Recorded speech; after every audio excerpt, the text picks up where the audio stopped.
Well, we've had a dramatic impact upon a number of facilities. Energy.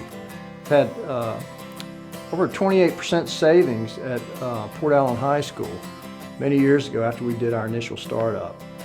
Just because we went through and wrung out the controls, got everything working and all the systems cleaned and operating as they should. We freeze the aging of the equipment and we transfer that risk of eventually having to replace that equipment over to STAR, as long as they have the agreement in place. So as long as they own that building and as long as we've got the agreement, we're on the hook for the replacement of that equipment. That's why they stick with us, as they know that if they get off of the program, they're going to incur higher cost. One of the best things we have for retaining our business is the financial impact that we've made for our customers.